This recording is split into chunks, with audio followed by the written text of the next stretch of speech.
Before I begin, well, actually, I guess it is the beginning. I had the opportunity to, this afternoon, have some downtime and went to the Bateman Museum. And I don't usually do a lot of quotes from other people. But there was this one on the wall that just struck me. So I just, I took a picture of it and then copied it down. And so I'm going to start with it. It just seems so simple. And it's no value system in terms of the word capitalism in it. The sooner we change our thinking as a society, the more quickly natural capitalism will replace old-style capitalism. The shift in values is simple and profound. Value the goods of nature. Treat them as precious capital worth preserving. Value beauty, durability, and humanity over short-term profit. Value the future as well as the present. It was from Robert Bateman, and that one just struck me today, so I thought I would share that one with you. Well, welcome. It's the 99th. Next year is the 100th. I can't believe it. And I want to thank all of you. What's that, Barb? Were you at the first? No, I wasn't at the first. Anybody here at the first? I want to thank all of you for, taking time. I know some of you have been on spring break. Some of you are just getting ready to start spring break. For some of you, this kind of interrupts spring break. And some of you still have another week or two before spring break. But thank you for being here and taking the time to be in Victoria. We've got a lot to discuss and debate this week about the year coming and setting some of our strategic direction for the Federation. And I always want to start off with a big thank you to all the staff at the BC Teachers Federation for all the wonderful work that they do in terms of supporting us in the work that we need to do. So thank you.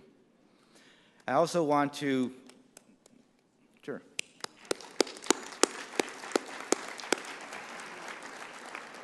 And I also want to thank the staff here at the Victoria Conference Centre for all the work that they do to ensure that our meeting is going to be successful. Thank you.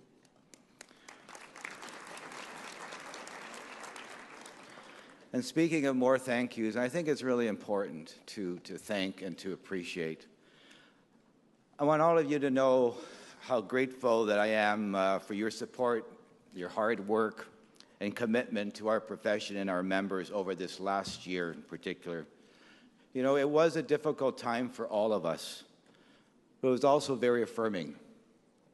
Our members showed the people of British Columbia how important public education is, and that we would not back down despite government's repeated attempts to intimidate and divide us. We didn't get everything we set out for, but we did get a deal at the table. It wasn't imposed, it wasn't legislated, it was negotiated. And I think that was huge. The deal wasn't perfect, and we all know that our members deserved more. And someone recently said to me, it sucks. But we fought back against concessions and attempts to nullify our court wins. We got a lot to be proud of for that. We had record turnouts in our votes, unprecedented member engagement, and a new level of awareness from the public about the issues like class size, specialist teachers, and class composition. The public also clearly saw that teachers were the ones that were constantly putting ideas forward to end the strike and get the deal done. On the flip side, the government kept trying to prolong it and create a wedge between teachers and parents. Lockouts, daycare bribes, exaggerating our bargaining positions, misleading attack ads, and hundreds of thousands of dollars on bogus paid tweets. Can you imagine a $300,000 contract to a private company to make up tweets to denigrate us? That's really shameful. And none of it worked. We held strong. And I'm so proud of our union for that. We beat back proposals like E80 that were designed to undo all we had won in the courts. And we fought the government's attempt to insert a clause that would terminate the collective agreement if they didn't like the ultimate decision of the courts. And we also blocked an attempt to let the employer unilaterally control our workday. And that was huge because that concession on the calendar didn't come off the bargaining table till about 3 in the morning, an hour before we settled. So what did we gain? Well, we were able to front-load some of the salary increase so that members would see that money more over the life of the contract. And we achieved meaningful improvements to our health benefits. More preparation time for elementary teachers, still way not enough. Fair pay for our teachers teaching on call. And an education fund that's actually in the collective agreement, and that finally it goes to 100% of bargaining unit members. These are all significant. In this era of funding, we were able to save close to 400 teaching positions that were cut at the end of the school year. And I know, that in some of our schools and districts it didn't make a difference, and others it did, and we have to acknowledge that. But as the education fund grows, the number of teachers working with students will grow. And of course, when we get that decision, or hopeful positive decision from the appeal courts about the restoration of our strict language, will make the huge difference. And we were also able to put additional money into our members' hands with the $105 million fund. And as we took on this incredibly complex challenge of distributing those funds equitably as we could, we were able to get 90% of members their checks by Christmas. And unfortunately for others, the process did take longer.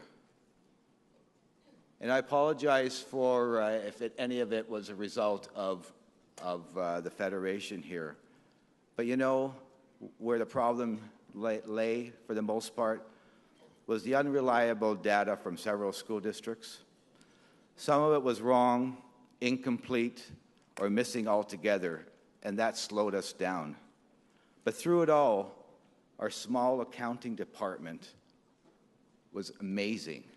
And our local offices, because they work so diligently and professionally to make sure that everyone was getting their fair share and so that everyone was getting their checks.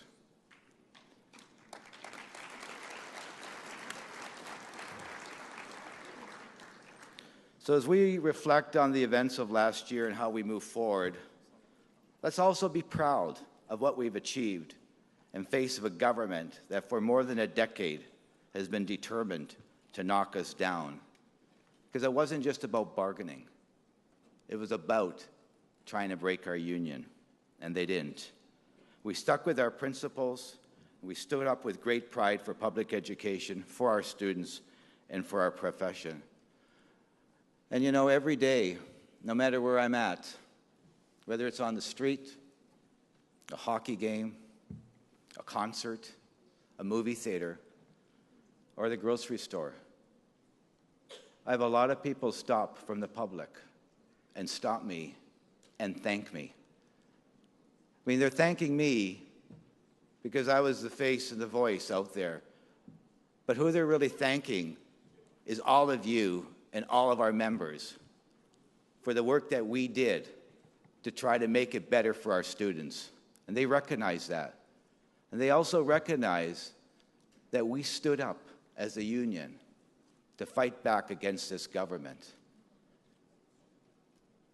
The support out there for us is huge, and I still get to see that. But that support is for the work that you do every day and continue to do. So thank you.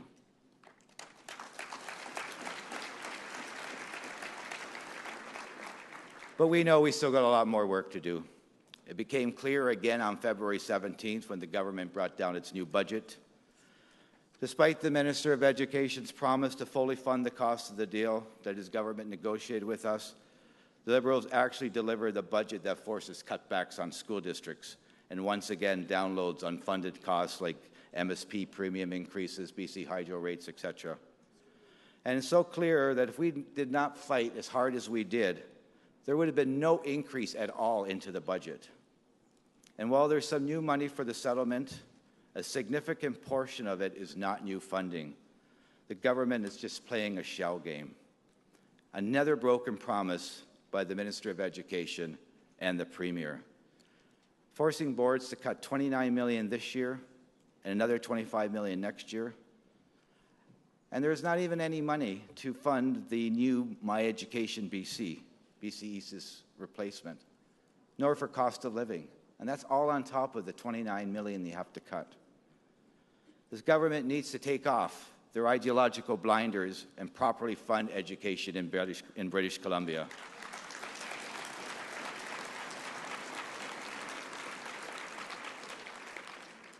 You know, they say these cuts won't impact students, but we know they're wrong because it's already happening.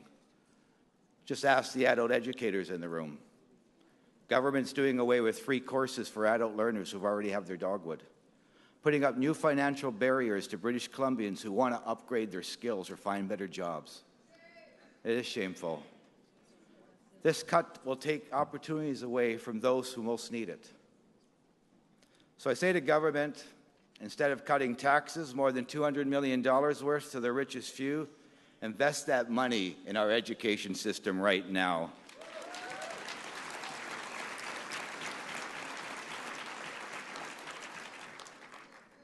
Adult education, yes, for sure. Adult education will do more for jobs for our communities and for families than a massive tax cut for the rich. So, you know, we got to get those cuts to adult education reversed.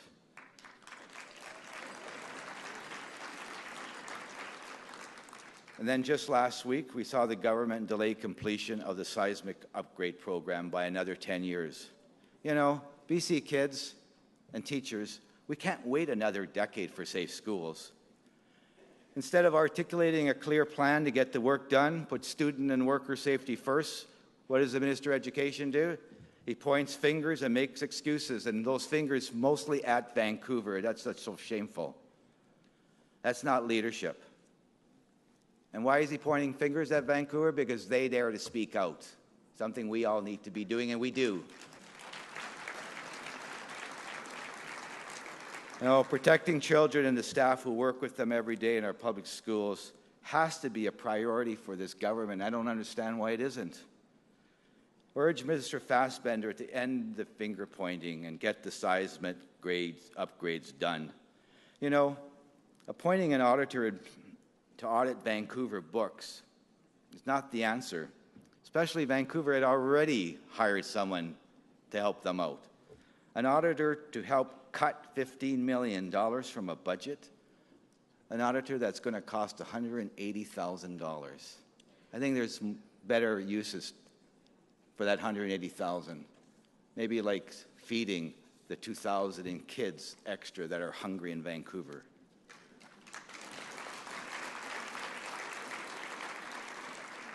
You know, when it comes to funding, government has options. We know about the $200 million or more that I already talked about. And there's more where that came from.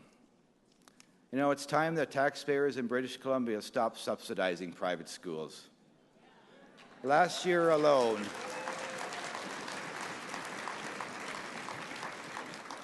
private schools in BC, or independent schools, received $315 million in subsidies from this government. Many of those schools, the ones classified in Group 2, receive 35% of the per-student funding that goes to public schools. And on top of that, they charge tens of thousands of dollars in tuition. So in Vancouver, an elite private school like Crofton House got $2,700 per student, a public subsidy, even though their tuition is over $18,000 a year. Here on Vancouver Island, tuition at Shawnigan Lake is over $23,000. But each and every student there gets a $3,000 in public subsidy. You know, why are average British Columbians paying millions of dollars to subsidize elite private schools? Christy Clark says it's about choice, and I agree. If a parent chooses to send their child to an elite private school, that's fine. That's their choice.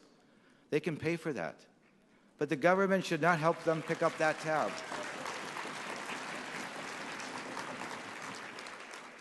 So that's $350 million, $315 that they could put back. And you know, we would understand if they just started to do that slowly, putting it back. We can handle that. Why not a 3-year plan to put it all back? You know, if that's more kids in public school system, that's going to be great. We've got the space, we have the teachers, and they get a world-class education. Colleagues, despite the year of challenges, there is a lot to celebrate. Our union is strong, and we are leading in so many ways. The Federation has engagement as a priority, and there are important ways that we are engaging that helps teachers in their work and makes a real difference in our communities. And one of those areas is the positive change in our professional lives in relation to BC's curriculum and education policies. You know, even though we started 2015 with our familiar position of sending letters home about the Foundation Skills Assessment, FSAs, we're hopeful that change is finally on the way. We're actively working with the government right now and other stakeholders on new ways to assess our system provincially, and we're making some good progress. Part of the BC Advisory Group on Provincial Assessment, although they may not all stand up and say it publicly, but there is strong consensus at that table that FSA is not the right tool for BC schools and students.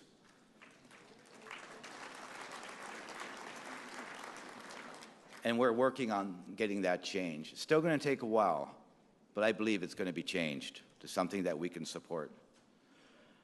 And not only are we participating in the assessment task force, we're front and center on curriculum redesign teams and graduation requirements reviews. And this highlights how important the leadership and experience of us, of BC teachers, is to the education community. But you know, we have to remain vigilant. These processes, task force, committees, review teams, whatever you want to call them, they cannot become a smokescreen for government to say they consulted teachers and then move ahead with their own agenda. It's about being a strong voice at the table and having teachers' voice represented in the final result. And we'll be there to make sure that happens. And we continually roll out new professional development opportunities like CERTs and other workshops on emerging issues.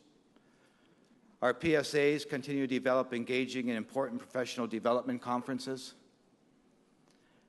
And we're also an integral part of the new teacher mentoring project, a partnership between the BCTF, UBC, and the Superintendents Association. It's been developed to provide research-based, sustainable system of support for teachers in their early years across British Columbia. And earlier this year, the project launched a new interactive space called mentoringbc.ca for members, new teachers, and district mentor leaders to network and share their resources. We also launched a new online tool called Teach BC that allows members to upload and share their lesson plan, research, and other resources. And for the health and wellness of our members, we've launched a groundbreaking program on mental health in partnership with Starling Minds. This online program helps teachers manage stress and anxiety through cognitive behavioral therapy techniques. And it's already helping hundreds of our members to proactively look after their mental health.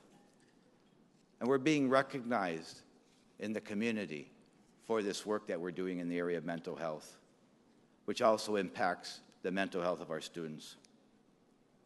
In terms of financial well-being, we're constantly working to ensure that our pension plan is well managed and sustainable. And you're going to hear more of that in the pensions report later on. But our pension plan is in good shape. And colleagues, we also have to recognize and celebrate the important work that our Federation and members are doing in the area of social justice, Aboriginal education, and international solidarity. This year, flurry of school districts like Kootenay Lake, Central Okanagan, Vancouver Island, North Kamloops passed anti-phobia policies That brings our total up to 38. It's a long haul, but we're getting there because of our push. Still got about 22 more to go, but this achievement is only possible because we believe in equality. We believe that LGBTQ students or families and colleagues have the equal rights to learn or work in a safe, harassment-free school. And these policies are a direct result of our members' advocacy, social justice action and work. And we've taken on the Project of Heart to ensure that the important work on the Truth and Reconciliation Commission grows in our communities and schools. And we were asked, and we agreed, to take over the project to ensure that the hidden history of residential schools will continue to be shared in our classrooms by the survivors themselves in cooperation with our members. And as the BCTF, we fully supported reconciliation efforts, and we're committed to supporting Aboriginal and non-Aboriginal teachers to continue their work in classrooms across BC. And this, too, is social justice in action. And, we've worked hard to be part of other important social movements. We're supporting the BC Federation of Labour campaign to raise the minimum wage because we know how child poverty impacts our students in classrooms. 20 cents, makes no sense. And it's an insult and only goes to prolong poverty in this province. Daphne, and we know the impact of poverty in our classrooms. Daphne Branham, in her recent article, I think it was yesterday's paper, she starts it off and says, "There is something deeply wrong in British Columbia and with our government that thousands of children are hungry and school districts are forced to beg private donors for food on their behalf."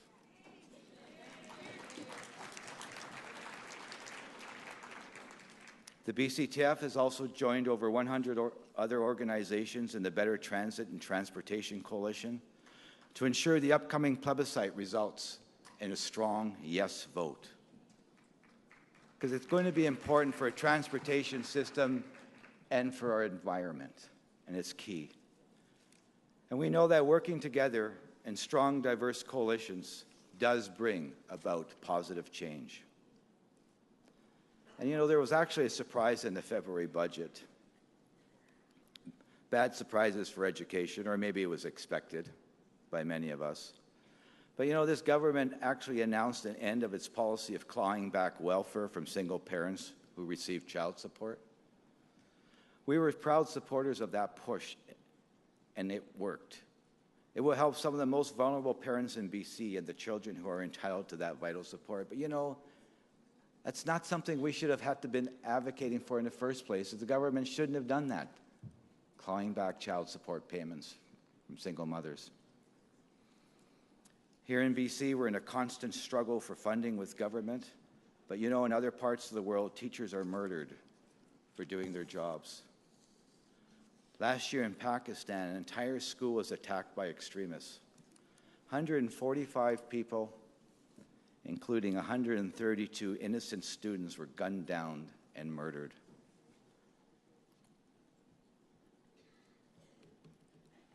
To attack a school, a place where children should be safe to learn and grow, has got to be one of the worst possible violations of one generation's duty to nurture the next. In Mexico, the country is still reeling from the disappearance and murder of 43 student teachers. Both are atrocities, and both are examples of why the voice of BC teachers must be out there in solidarity.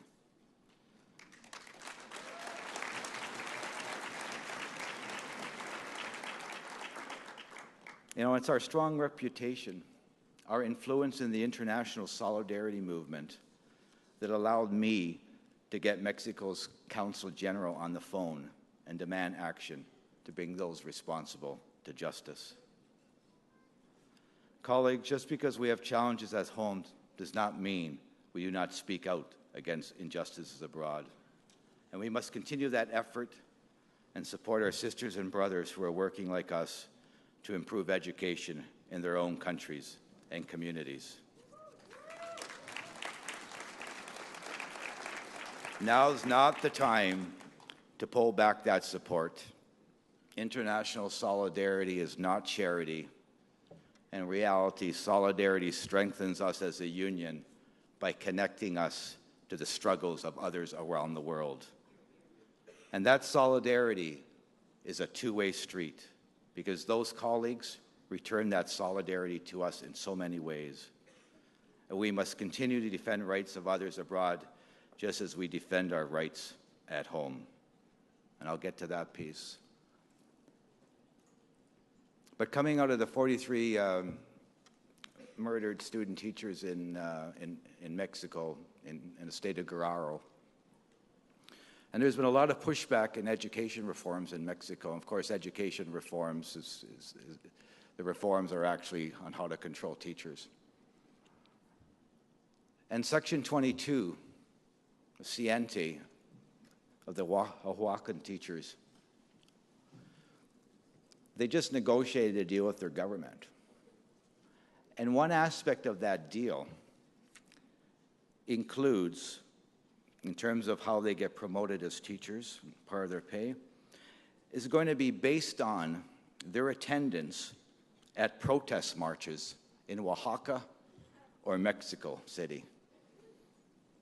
Shows the importance that they place on of being able to speak out in support of their students and their public education,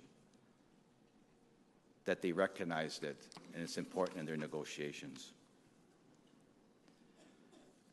The defense of those rights that I was speaking about also continues today in the courts as we await the decision from the BC Court of Appeal in 2014 win. Back in October, our legal team once again represented us well as they argued our case in the government's appeal of Justice Griffin's ruling. And earlier this year, the court asked us to submit new information based on two very encouraging decisions out of the Supreme Court of Canada.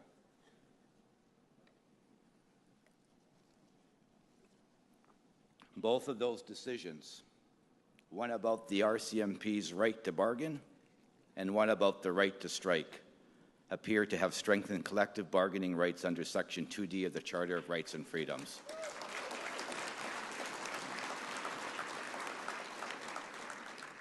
The right to strike decision was especially significant. The case was brought forward by the Saskatchewan Federation of Labour, and we intervened, providing both a written submission and an oral argument in front of Supreme Court justices. The Saskatchewan Federation of Labour challenged the Saskatchewan government's legislation that gave the employer virtually unlimited power to determine essential service levels for all public sector workers. And the law has now been struck down. It's a huge win for workers' rights in Canada. In that decision, Madam Justice Abella, one of the judges deliberating in the case, wrote, "The right to strike is an essential part of a meaningful collective bargaining process in our system of labor relations. The right to strike is not merely derivative of collective bargaining. It is an indispensable component of that right." That decision is important because it will help maintain the balance between employers and employees. It recognizes that there is a fundamental power imbalance in the workplace and that the ability to strike is critically important to the bargaining process. And while the outcome can never be guaranteed, winning this case ensures that the BCTF and other public sector unions can continue to take collective action to further our interests and improve our working conditions. And the BCTF has also another big win in the Supreme Court of Canada this year. Thanks again to our excellent legal team and member advocacy. In a rare decision from the bench, the Supreme Court of Canada agreed that denying parental benefits to birth mothers because they receive pregnancy benefits was discriminatory. This was a huge victory for teachers and all working women who are pregnant or may become pregnant in the future. The Supreme Court of Canada said employers cannot discriminate against pregnant women and that benefit plans for new parents must be consistent with the Charter of Rights and Freedoms. And on behalf of all BC teachers, I want to thank our in-house BCTF lawyers, Diane McDonald and Robin Trask.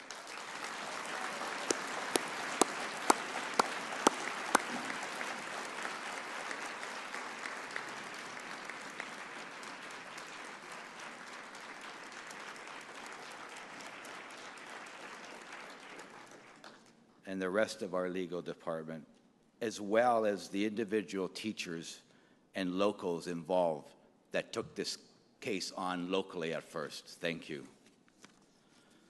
That win was a proud moment for all of us in BC. We've got a long record of defending our charter rights against unfair labor practices and defend those rights every time they're challenged. Colleagues, we have achieved a great deal over the last year, and we went through a lot of tough times, but we also have a lot to be proud of, and we need to celebrate that.